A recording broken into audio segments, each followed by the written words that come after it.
Hay situaciones que engañan. Y el caso que esta noche nos ocupa es una de ellas. La tarde del 8 de octubre del año 2011, un aparentemente desesperado padre llamaba para denunciar la desaparición de sus dos hijos, Ruth y José, al parecer perdidos en un parque cordobés en un descuido. Emergencias 112 Andalucía, dígame. Sí, mira, estoy en Córdoba capital, quería denunciar que no encuentro a mi hijo, uno de 2 años y otro de 6, aquí en el parque que hay enfrente de la ciudad de los niños. ¿Qué ocurre con los menores? Que no los encuentro. Que los ha perdido, ¿de acuerdo? Es usted el padre, ¿no? Exactamente. ¿Qué tienen? ¿Qué edades tienen? El niño tiene 2 años y la niña 6. 2 y 6 años, ¿no? Sí. Y 6 años, ¿de acuerdo? ¿Cómo se llaman? José y Ruth. Así comenzó el caso Bretón. Un expediente que terminó con aquel aparentemente desesperado padre en la cárcel por un delito de parricidio. Como se demostró meses después, José Bretón, con total premeditación y sin piedad alguna, narcotizó a sus 2 hijos de 6 y 2 años y los carbonizó en un improvisado crematorio en su propia finca. José Bretón terminó entre rejas después de un mediático juicio con jurado popular en el que el parricida se mostró en ocasiones frío y arrogante, pero siempre, a pesar de las evidencias, manteniendo la tesis de su inocencia.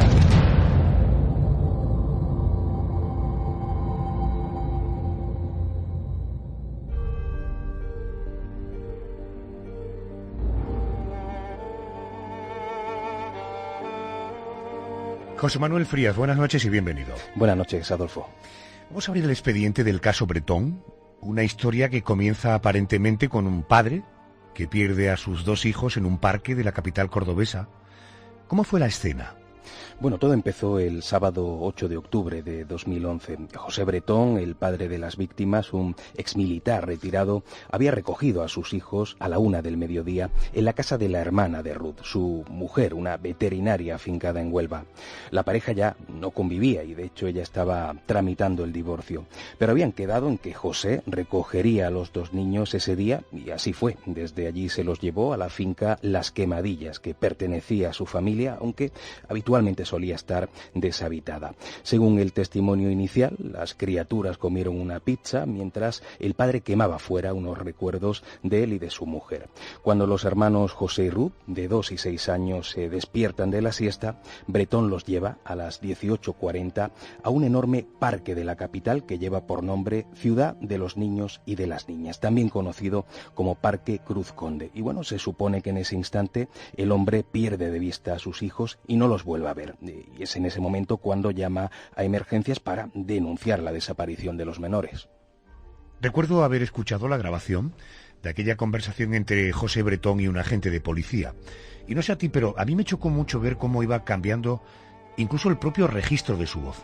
A veces parecía desesperado por la desaparición de sus hijos y de pronto hablaba pausadamente, como si estuviera charlando, no sé, en la barra de un bar con amigos. Vamos a escuchar la grabación original. Emergencias 112 Andalucía, dígame.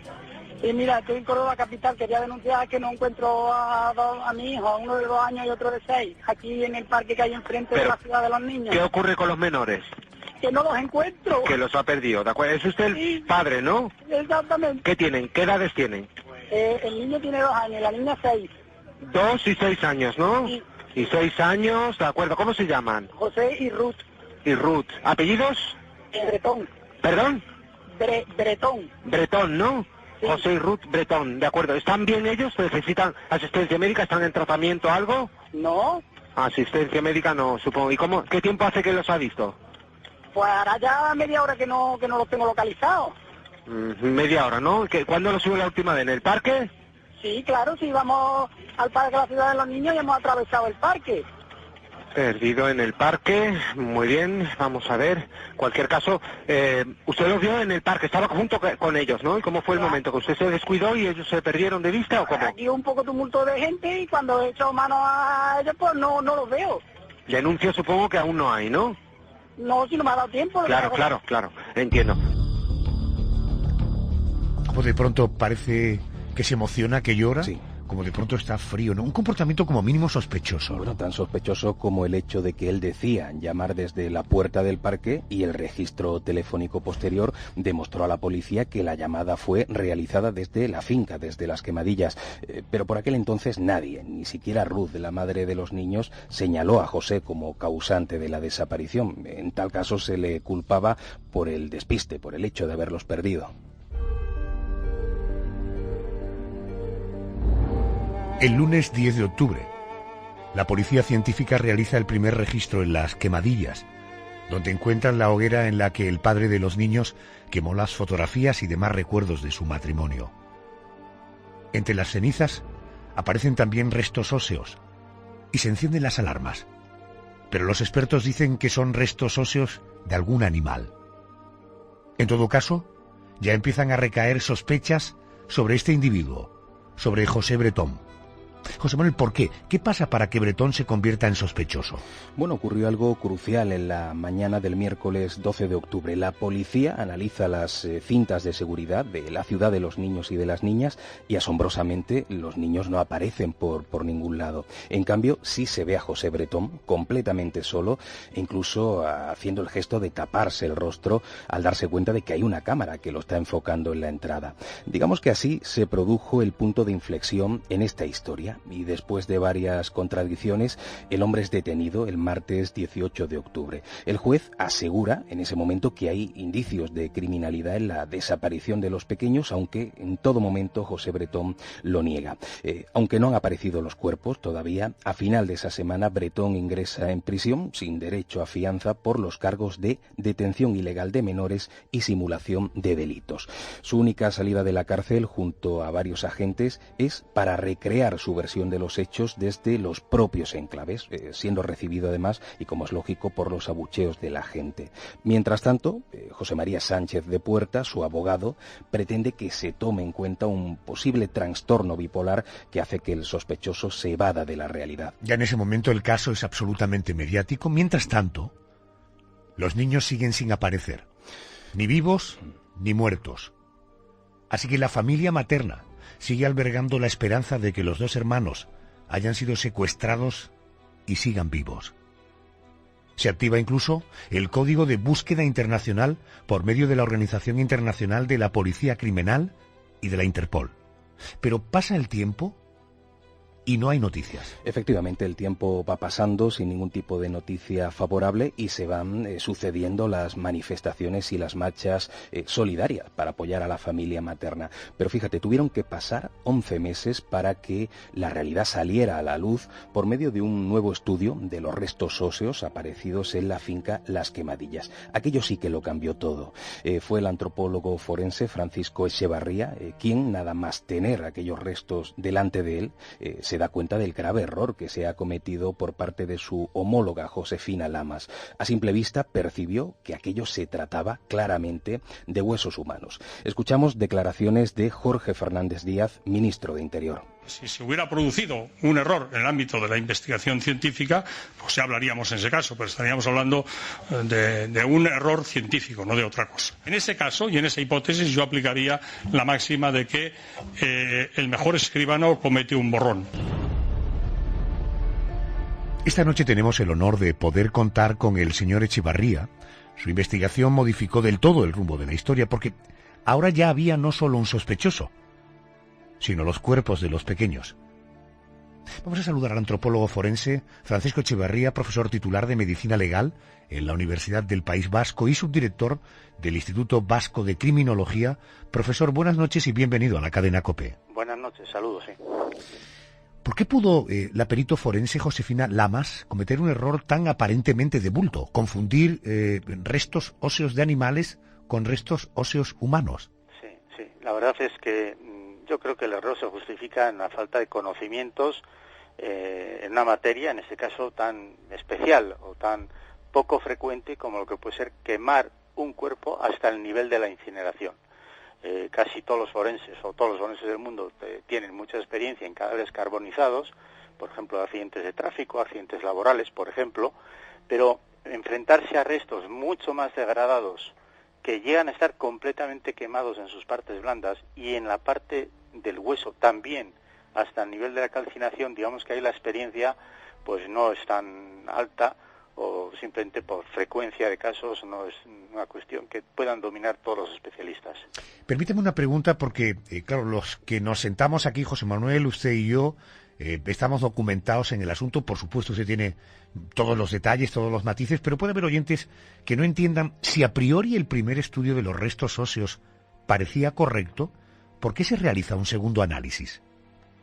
Bueno, se refiere tras mi intervención. Exacto. Sí, claro, porque claro, yo cuando intervengo lo hago porque un investigador me invita a opinar, y cuando yo estoy opinando y digo de manera cualificada, sí, pero digo, esto hay un error, esto está equivocado, esto no está bien, esto está mal, los niños no hay que seguir buscándolos, ya se han encontrado, están entre las cenizas. Cuando yo dije esto, la sorpresa fue tan grande que cualquiera puede dudar incluso de que yo esté o bien de la cabeza o tenga la preparación suficiente. Y entonces así me puse en contacto con el juez, que permitió que a través de la policía yo conociera las fotos ya originales, con lo cual se me fueron aún más las dudas, y además también el juez de instrucción permitió que yo viera en directo los restos allí en Canillas. Y ya antes de llegar a Canillas tenía la firme convicción y podía fundamentar las razones por las cuales los restos eran humanos, pero ya cuando los vi en directo, creo que todos los policías que estaban allí en la comisaría se dieron cuenta de que el error era monumental. Y cuando las cosas son así, lo normal es también invitar a otros profesionales. El tema tiene importancia, es una equivocación, tiene una trascendencia, ya no hay que seguir buscando a los niños a través de Interpol, incluso en el extranjero. Bueno, a mí me parece que lo más prudente y lo más lógico también es invitar a otros profesionales. De hecho, yo fui consultado quiénes en España tenían formación específica en esta materia, y algunos de ellos, por ejemplo, los de la Escuela de Medicina Legal de Madrid, donde yo también me he formado, o del Instituto Nacional de Toxicología, intervinieron detrás de mí, y por lo tanto ya no es que haya uno o dos informes que entran en contradicción, sino que hay más informes por detrás del mío que vienen a darme la razón pues en el 100% del asunto. Profesor, ¿tuvo usted claro desde un principio, casi por el principio más elemental que utiliza un científico, que es la observación, que los restos que contenían aquellas cajas eran restos humanos? Sí. Sí, es que, mire, hay una frase forense que viene desde el siglo XIX funcionando, que dice: los ojos no ven nada más que aquello que ya conocen, y si no encuentran lo que buscan, dicen que no hay nada. ¿Qué significa esto? Que yo como especialista en medicina forense también tengo que tener mis propias limitaciones. Es decir, si a mí me enfrentan ahora a un problema de toxicología complejo a partir de unos plaguicidas, puede que yo, Francisco Echeverría, no tenga experiencia en ese punto, aunque sea especialista en medicina forense. Y esto suele pasar, aunque parezca mentira. Y también, que lo sepa todo el mundo, es importante saber que las discrepancias son muy útiles. En una discusión judicial, las discrepancias enriquecen el debate. Que nadie se extrañe que yo pueda diferir de otro colega. No es que me lleve mal con el otro profesional, sino que en esa discrepancia a veces ocurre... Sí, pero profesor, permítame, estamos no en un escenario del mundo del derecho, de la filosofía, estamos ante hechos objetivos que se pueden demostrar, que se pueden pesar, cuantificar, es decir, que estamos hablando de hechos empíricos, ¿no? Sí. Y precisamente los restos, aun cuando estaban quemados, yo por las fotografías dije, hombre, pues aquí se ve un diente, es humano. Característica morfológica es un diente humano, pero además es un diente de un subadulto, es decir, es un diente, el molar de lo que nos sale a todos en la boca, de los 6 años, y una de las personas desaparecidas tiene 6 años, la niña, pero si es que esto está clarísimo, y según iba viendo la segunda, la tercera fotografía, que como digo, me llegaba por correo electrónico, con permiso del juez, pero de la mano de la policía, les fui diciendo, pues sí es evidente, mirad, esto es una vértebra, que está roto el arco vertebral, por ejemplo, la segunda vértebra cervical, que tiene un diente que se llama apófisis odontoide, pero si se ve claramente que esa es una vértebra humana, que va a ser de un roedor. Yo lo dije, y parecerá mentira, pero es el informe técnico pericial más fácil de todos que yo haya hecho en mi vida, porque quizás es una cuestión forense que no está sujeta a problemas de interpretación. Este es otro asunto del que podemos hablar, ¿no? No es lo mismo la descripción que la interpretación. Y en lo forense muchas veces discrepamos al interpretar las cosas, a propósito de un trastorno mental, la influencia del alcohol en la sangre en un conductor de un vehículo, pero aquí en la parte descriptiva, es decir, cuando uno dice esto es metal, de color negro, pesa tanto, tiene tal masa, ahí en la parte descriptiva, para entendernos, en los restos quemados, también había errores graves. Madre mía. Madre mía. Oiga, me ha hablado del estado de... en fin, los restos estaban absolutamente carbonizados. Me imagino que no se pudo extraer ADN de esos restos, ¿no? Es que yo advertí algunas conclusiones. Llevando, o sea, un documento pericial siempre acaba con unas conclusiones que se ordenan jerárquicamente y se enumeran. Bueno, yo una de las conclusiones que dije es que era imposible intentar una identificación mediante técnicas genéticas, en tanto que toda la evidencia conservada, es decir, los huesos quemados, habrían superado temperaturas por encima de los 300 grados, y eso sabemos sobradamente que hace que el ADN no se conserve. Ya con 100 grados suele haber problemas. Entonces, con 300 grados ya es completamente imposible extraer ADN. Esa es una de las conclusiones, lo cual puede limitar también la investigación forense, no cabe duda. Pero la otra conclusión en este asunto que advertí y que nunca se ha sabido es cómo murieron los niños. Es algo que no lo podremos saber jamás. ¿Cuál es la causa médica de la muerte? Pues los niños han sido quemados, ya lo sabemos. Pero cómo murieron los niños, esto solamente lo sabe el que lo hizo. Y perdóneme una curiosidad, sin ánimo de tener detalles. El hecho de que los niños estuvieran narcotizados, ¿nos puede dar una cierta paz al pensar de que no sufrieron? Sí, efectivamente. Y fíjese también que si los niños hubieran aparecido ahogados en un pozo en esa finca, todavía hoy se seguiría discutiendo si fue una muerte accidental o fue una muerte homicida. Y probablemente ni siquiera desde el punto de vista forense tendría solución. Pero al haber aparecido quemados es claramente una muerte violenta homicida, nunca es un accidente, nunca es un suicidio. Pero si hay una pregunta que es ¿cuál es la causa médica de la muerte? Es imposible resolver. Y yo creo que quizás para la paz de la familia, particularmente de la madre, podríamos considerar que efectivamente los niños estaban prácticamente muertos, quizás sí, cuando se les quemó. Profesor, una pregunta. ¿Cuál fue el modus operandi de este monstruo de José Bretón a la hora de quemar a sus propios hijos? Sí. Bueno, esto es una cuestión que se reconstruye afortunadamente con el buen trabajo policial, todo hay que decirlo, porque la policía judicial y la policía científica de Córdoba hicieron un magnífico trabajo. Gracias a que existen las actas, los documentos, las fotografías, es por lo que esto se puede reconstruir perfectamente, aunque tenga un error en uno de los técnicos, ¿de acuerdo? ¿Cuál es el modus operandi? Pues efectivamente, allí había leña de sobra, una leña bien seca, una leña para quemar no en un horno, sino en una calefacción importante, que se colocaría como si fuera una pira funeraria, como se hace en la India, con una altura que podía haber sido tranquilamente de más de medio metro de altura, contra una mesa metálica que hace un poco de sujeción y de pantalla, una mesa metálica que está doblada. Casi que aumenta también la temperatura, ¿no? Claro, que concentra la temperatura. Es muy importante el tiempo de combustión de esa madera y la elevación de la temperatura y que esté todo concentrado. Y sobre las patas de la mesa, que por cierto no solamente son las patas, sino que tiene unas varillas en la parte baja, ahí uno puede colocar pues los cuerpos pequeños, 2 y 6 años. Y además, de por medio hay más de 160 litros de gasoil. Quizás es la razón por la cual el humo se vio a 30 kilómetros de distancia. Es decir, uno hace la pira, coloca los cuerpos, rocía todo aquello con gasoil, y lo razonable es que eso esté ardiendo varias horas, y que el nivel de combustión es elevadísimo, concentrado. Y alguien ha dicho, ¿es imposible quemar un cadáver así? No, es perfectamente posible, porque pruebas de ese tipo pues ya se han hecho alguna vez, no, naturalmente no con seres humanos.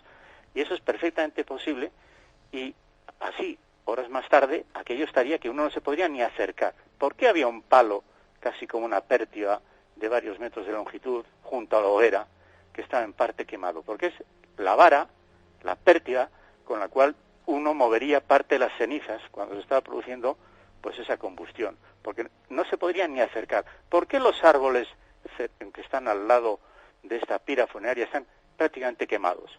Porque la temperatura fue elevadísima y hasta las hojas de los árboles se quedaron resecadas. En fin, yo creo que el modus operandi en el tramo final, a partir de lo que es el intento por hacer desaparecer los cuerpos, fue así. Y hay una cuestión que habrá que considerar en estima de la propia policía.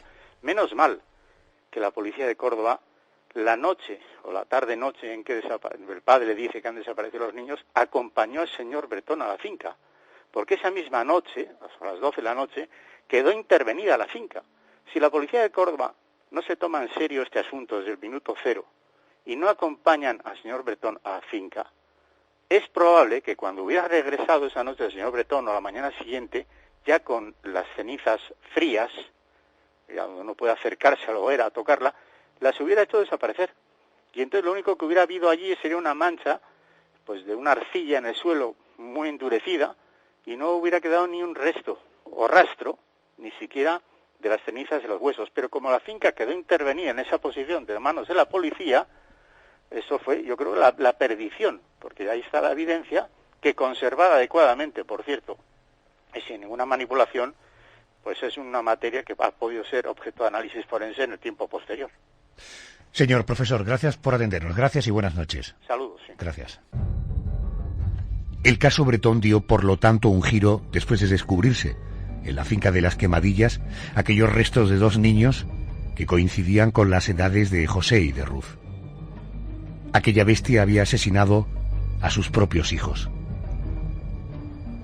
José Manuel, ¿cuáles se suponen que fueron los movimientos de Bretón desde el momento en el que recoge a los 2 niños de la casa de la hermana de Ruth? Pues para conocer esos movimientos vamos a viajar de nuevo al sábado 8 de octubre de 2011, pero ahora con una mirada diferente, la de saber exactamente lo que ocurrió y no lo que José Bretón relató.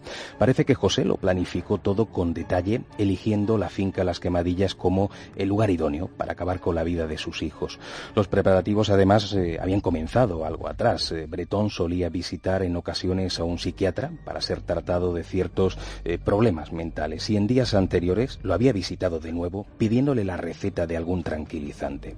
El facultativo le recetó Orfidal y José los compró el 29 de septiembre en una farmacia.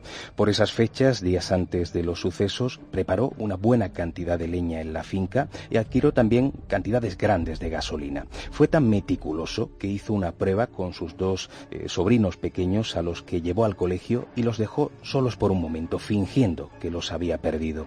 En todo caso, llega el día 8 de octubre y José Bretón recoge a sus hijos. Ya en el coche les da el Orfidal y los pequeños empiezan a adormilarse hasta quedar inconscientes o quizá muertos, no se sabe. Eso es algo que no llegaremos a conocer nunca, aunque todos deseamos evidentemente que hubiera sido lo segundo. Bretón, ya en la finca familiar, preparó la pira funeraria en un lugar medio escondido, no visible desde el exterior, y, vivos o muertos, depositó allí los cuerpos de sus hijos con una mesa metálica tapando una zona para intensificar el calor. Entonces prendió la hoguera, avivándola con la gasolina y con la leña. Dicen los especialistas que la temperatura pudo elevarse hasta los 1200 grados centígrados. Por muy rústico que fuera, aquel crematorio improvisado sirvió para consumir rápidamente el cuerpo de los 2 pequeños, ambos cuerpos, dejando únicamente los restos de huesos calcinados. Después, Bretón acudió a la ciudad de los niños y fue grabado solo ante las cámaras de seguridad. Es decir, que nunca había llegado a llevar a los 2 niños al parque tal y como relató. Bretón, a pesar de las evidencias, siguió manteniendo su inocencia, asegurando que los niños desaparecieron en las inmediaciones del parque cordobés. Incluso se declara en huelga de hambre en la celda de la prisión. Pasa el tiempo y el 17 de junio de 2013 comienza el juicio con la elección de un jurado popular. ¿Cómo transcurrió ese proceso? Evidentemente fue uno de los juicios más mediáticos de nuestro país, al que acudieron 35 medios de comunicación y más de 100 periodistas. José Bretón llegó a decir cosas como estas. Soy completamente inocente de lo que me quieren, de los hechos que me quieren inculpar. Hace 16 meses que su madre, Ruth Ortiz, declaró en la plaza de las Monjas, en Huelva: mis niños llevan 5 meses, ahora llevamos 21. Y me parece increíble que al día de hoy todavía no sepamos dónde están mis hijos. Mi hijo, yo le inculco buenos valores. Y mi hijo me hace caso a mí porque soy constante con él. No soy estricto, soy constante. Mi hijo, cuando sale de la guardería, viene corriendo a mis brazos. Y un niño que teme a su padre no viene corriendo.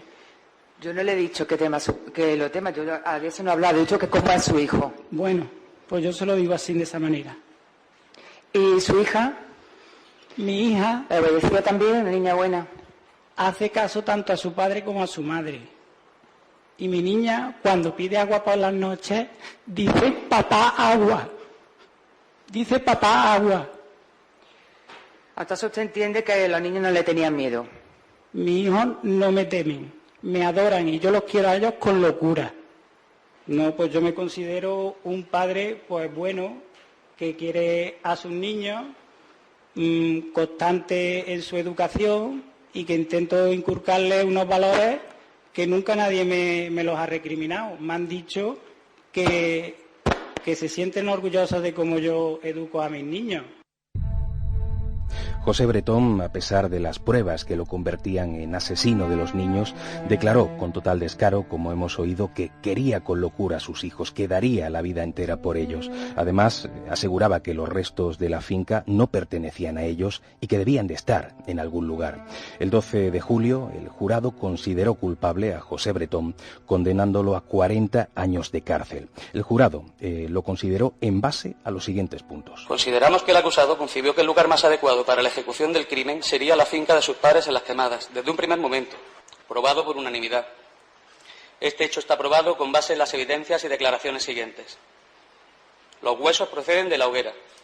Los restos óseos analizados proceden de la hoguera encendida por el acusado en la finca de Las Quemadas en la tarde del 8 del 10 del 2011, considerando los hechos probados. Deducimos racionalmente que los restos óseos de 6 y 2 años corresponden a Ruth Bretón Ortiz y José Bretón Ortiz, respectivamente. Los jurados encontramos, por unanimidad, al acusado José Bretón Gómez culpable del hecho delictivo. Muerte de Ruth y José Bretón Ortiz provocada intencionadamente por su padre, José Bretón Gómez. Culpable. En caso de ser condenado y de que concurran las circunstancias legales necesarias, los jurados estiman, por unanimidad, que no debe concederse a José Bretón Gómez los beneficios de la condena condicional y el beneficio de la suspensión de la ejecución de la pena privativa de libertad y la petición de indulto en la propia sentencia. No fue hasta septiembre de 2014 cuando se pudo dar sepultura a los restos de José y de Ruth. Por fin la familia materna podría enterrar a los pequeños, ¿verdad? Pues sí, efectivamente fue un alivio para su madre, como te puedes imaginar. Fueron enterrados el 20 de septiembre de 2014 en el cementerio municipal de San Bartolomé de la Torre, en Huelva. Antes de ese entierro se celebró un funeral en la iglesia de Santa Teresa de Jesús, de la capital onubense. Fue una ceremonia privada, a puerta cerrada, a la que solo tuvieron acceso personas muy allegadas a la familia. Ruth quería, sobre todo, discreción y respeto. Ese funeral además fue presidido por José Villaplana, obispo de la diócesis de Huelva. La propia Ruth, con lágrimas en los ojos, abrió la ceremonia explicando lo doloroso que era para ella aceptar la muerte de sus hijos. Aparte de esto, y como homenaje a los pequeños, el Ayuntamiento de Córdoba decidió crear, en la misma capital cordobesa, el Parque de Ruth y José, dedicado a los dos niños. La madre estuvo presente pronunciando la siguiente frase: «Quiero que todos los momentos felices que tengan muchos niños en este parque vayan dedicados a ellos, ya que les arrebataron la posibilidad de seguir disfrutando». En la actualidad, José Bretón, el hombre que asesinó sin piedad a sus dos hijos, intenta pasar desapercibido en la prisión alicantina de Villena, hasta donde fue trasladado desde la cárcel de Córdoba por inhabilitación. Durante algún tiempo, se sintió casi orgulloso de ser un personaje mediático, una persona de la que se hablaba constantemente en los medios de comunicación. Sus padres, a pesar de no hablar con él, le continúan ingresando dinero para sus gastos. Cuando haya cumplido 25 años de cárcel, saldrá a la calle siendo todavía relativamente joven. Esta noche enviamos nuestro cariño y nuestro respeto a la familia de los pequeños José y Ruth, y muy especialmente a su madre. José Manuel, nos encontramos la semana que viene. Gracias. Gracias, buenas noches.